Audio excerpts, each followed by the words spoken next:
I've got the tailgate all sanded, and I got the spare tire holder all sanded. I went ahead and took the hinges off and sanded them. The E-clips and washers are going to have to be changed. They're really rusty. But some spots that had some rust on it, I went ahead and put some rust converter on them. That way it won't try and come back. And in the cracks where rust was showing up, I went ahead and put some rust converter all on them areas to try and neutralize them and not have issues down the road when it's got paint on it of them trying to come through. I'll probably even, it don't look like it's supposed to have seam sealer, but I may swipe some seam sealer through it before I paint it. But after I primer it. But I'm going to let this dry, and tomorrow I'll put the epoxy primer on it. And then after I put the primer on it, the paint came today for the grill and the Ford Explorer. So tomorrow morning, after I primer this stuff, I'll paint the grill. Hopefully everything will dry. I'll be able to get the Explorer in tomorrow evening and maybe get paint on it also. So, because it's stuff's lining up out here.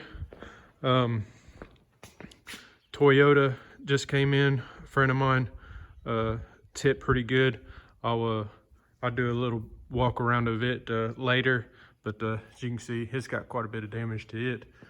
So gonna get that took care of also. Get this Nova back in here, start blocking on it. Paint on needs to go on 65. Bunch of stuff to do. Got to put the Cherokee back together. Yeah, non-stop. I'm just glad to have work though. Okay, I got the epoxy primer and a 2K primer put on the tailgate and the spare tire holder and the brackets. So gonna have it dry, and while it's drying, I've got the Jeep grill, the Wrangler grill hung up, and I'm gonna wipe it down and put some red on it and then clear it and get it knocked out. Okay, I figured I'd show you what the grill looked like painted. Turned out nice. Kind of don't have no light shining on the front of it here, so it's kind of hard to capture anything, but turned out nice. Looks good. Nice and red. It's still just a little soft, but it's supposed to rain tomorrow, and I like to put the Jeep together.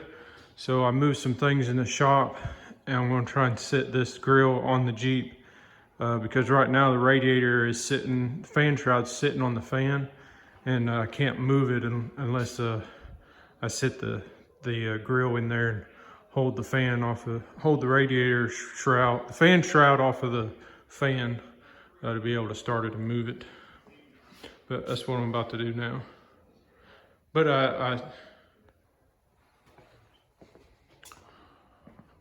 all right, getting about 9 o'clock. Got the Explorer in here, got the grill put on the Jeep, pulled the Jeep in the other shop. In the morning, I'm going to tape this up, spray it, get it took care of. That way he can come get it tomorrow. And got the Coyote swap new edge car in here. Brad's going to start on it tomorrow. In the morning, I'll go over what we're doing with it. Pulled the Jeep in here so it don't get rained on and all wet in the morning when I go to start putting it together after I paint this Explorer. So getting it all set up and ready to go for tomorrow. And that'll be it for today. Okay, I got the grill mounted on the Wrangler last night so I could pull it in because it's raining right now, and I didn't want it to get all wet before I pulled it in to put it back together. But I have to finish putting the grill together. The aftermarket bumper's in the box over there. Going to take it out, put it on, and the rear spring is loose from the came loose at the top. It's wedged over to the side where he run the deer over. I guess it bounced and isn't in the right placement now, so that's got to be fixed. And then that's all we're doing to this thing here. Get him back on his way. Brad's going to be coming to work on the Coyote swap new edge car. When he gets here, I'll go over what all we're doing to this thing here. It just came in for cold side piping and exhaust and a few brackets, but when we originally looked at it when it was brought here, we got into more issues than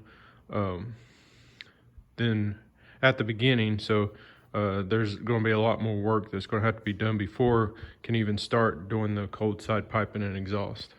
But I'll talk about that when he gets here. Introduce you to Brad. If you don't know Brad, if you're watching this from not a local, and talk to him about all we're doing to it. And yeah, that's what's going on this morning. It's Friday. It's a little chilly, so I'm going to fill the heater up and get it a little warm in here. Okay, Brad's over here. Already got started on the Coyote swap new edge over here. I'll show you what he's going to have to deal with before we start doing the fab work. Hand me that light, Brad, and I'll show him over here. The header right there is up against the K-member. The engine, this Team Z K-member has got two holes where the motor mount bolts up. The engine right now, where it's sitting, here's your light, is sitting in the back hole. The CG Fab headers are designed for the Coyote motor to sit in the front hole when you're dealing with the turbo CG Fab headers like this. So before we can start doing the cold side and the down pipe and all that, the engine's going to have to be moved forward in the front holes. And when you do that, which I'm not sure what brand this oil pan is, do you know? It's a Holly. A Holly oil pan.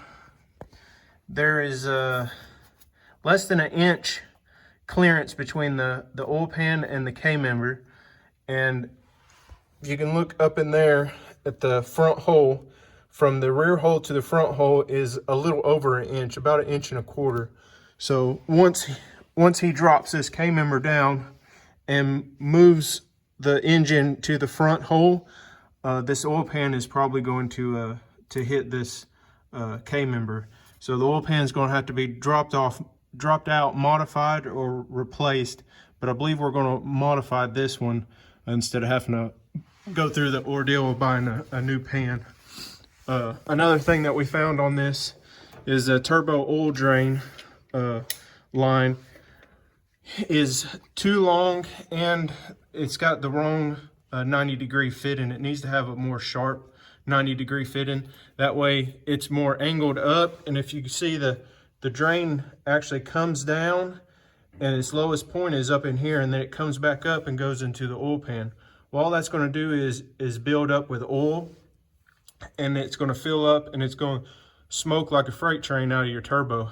And this car has issues with starting right now, but if you try and fire it up right now, it's putting off a lot of smoke. So the oil is probably already filled up in this drain, and it's definitely bad for your turbo, and it's not how you need to have it. You need to have it a nice gradual flow down, and you don't want it to go down and then have to come back up, because it don't have no pressure to it. It's all just working off of gravity. So that's not how you want to have it done. So I haven't introduced Brad, but this is Brad Davis. He's going to be doing performance type stuff like this to the cars coming in the shop now. I talked to you about him a little earlier. About he's one that's helped me a lot with my Cobra and always tuned my Cobra and stuff. He really knows what he's doing. And what is the first thing you're going to be doing next, Brad? Well, we've got the motor supported up here with a engine hoist, and then the next thing is, well, once we get a tool to take the wheels off, we'll start taking suspension loose and dropping the K-member down, move the motor into the front hole, see what kind of clearance we're going to have to modify the oil pan, and then drop the suspension all the way out and then modify the pan. All right. As you can see, he talks about the engine being supported. It's got the brace that goes into the fender aprons and holds the engine up. So once he takes the motor mounts loose and the K-member loose, this will support the engine so it don't go anywhere. So you don't have to have like a engine hoist and up under the car in your way and everything like that. But another thing, which he's already got the radiator out. It had the factory GT style radiator, and they got the large end on one side. It's actually over here. You can see it's not the same width at the end tank. They get wider. And what that's going to run into is when that engine is moved forward at about 1.25 inches, this turbo is going to go into that radiator. So we're looking for a 0304 factory radiator, or going to go with an aftermarket one.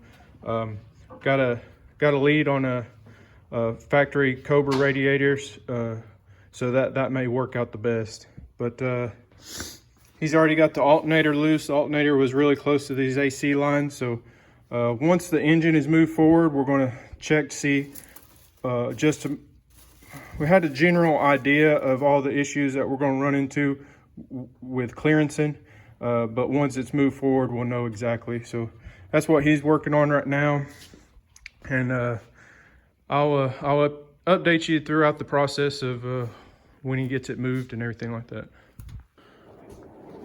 Okay, on the Wrangler, I got the aftermarket bumper all bolted up. Everything's all tight, ready to go. Grill is all back together. I got the rear spring on the passenger side put back into place. So the Wrangler is all done. Whenever he's ready to pick it up, it's ready to go. Ethan's over here not doing nothing. I mean, Nick. I called you Ethan. Brad's taking a nap under the car. About to fall asleep over here trying to move this thing. He's got the K-member and everything loose, starting to move the engine forward into the other hole. And I'm going to go in here in the booth and start taping up the Explorer. I'm going to get it all taped up and do the blend in the roof, and going to burn in the clear on the top so don't have to paint the whole roof just like they did before, just in a little different spot. But that's what I'm working on next. Get this thing taped up, ready to paint, and get it knocked out. All right, as you can see, Brad's got it in the front hole now, and got the pressure up on the K-member and bolts lined up onto the body. And you can see the oil pan actually has a little bit of a gap on the passenger side, and it's barely touching the outer weld on this driver's side. So what he's going to do is he's going to lower the K-member back down, and then just make that front of that oil pan have just a little bit of a concave. That way it fits and clears the K-member just a little bit more,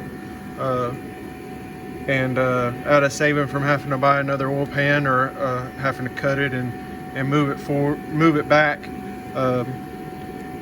It just likes just a little bit, so going to get away with that. The header is now away from the K-member a good bit on the passenger side now, so we're good there. Once it tightens up, we're going to take a look at how the header is up against the frame rail, but we should be good there too. So So he's gonna drop that K-member down and just massage that oil pan just a little bit, just so it don't cause any rubbing up against the K-member and cause an oil leak or anything like that.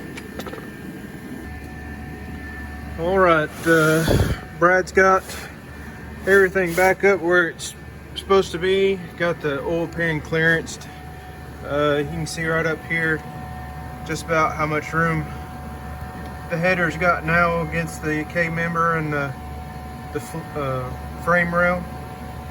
Got plenty of room now. The brake line isn't against the header now like it was before. The oil pan, you can get a good shot of it here, but gave it a concave deal around the K-member, so there should be no issues of it rubbing now. Plenty of distance all the way around it, so good there.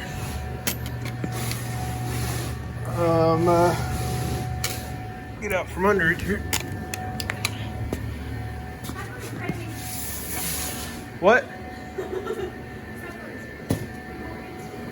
He is took my Cobra radiator just to see what happened to deal with here. Fitted up in here. It got the, like I said, on the end tank over here. It's not dealing. It's not an issue now because it's not wide like the GT style radiator, so it's not going to touch the turbo. But there's no way the factory style fan's going to work in here, so he's going to look up to try and find a aluminum fan shroud to fit, instead of having to move the radiator up under the radiator support, because once having to do that, condenser has to move to the outside of the radiator support, because this car is keeping the AC. And then the intercooler is going to have to be moved forward, so we're going to try and stay away from that. Try and get a fan shroud that'll work with this. Looks like the alternator is going to be clearing the ABS lines and the AC lines. Had to modify them just a little bit, but they work. What else, Brad? I think that'll be most of moving the clamp for the oil pan stuff. That was the biggest thing as far as today. See where everything was at. Huh. Yeah, I have to make some radiator lines. And yeah, going to get the billet. Is it billet? Billet aluminum? yeah, it's a billet radiator hose adapter. Radiator hose adapter that get it away from the downpipe. Most likely the downpipe is going to have to be cut and angled out this way. Depends where the fan motor is going to sit. The exhaust is going to go out the bumper on the passenger side.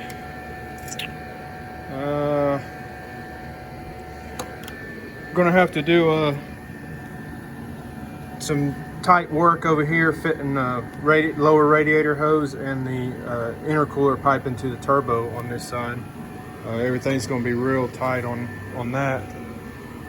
But yeah, that's where we're at on it today. I got the Explorer blended in there. You can hear the heater running, the fans are running, it drying in there. The Jeep, the red Jeep, it just left, the Wrangler, and I'm going to pull the Grand Cherokee in. That way I can start putting it together this evening and tomorrow. Try and get that put together for her. And yeah, that'll probably do it for today. If I end this video off, I'll see you on the next one.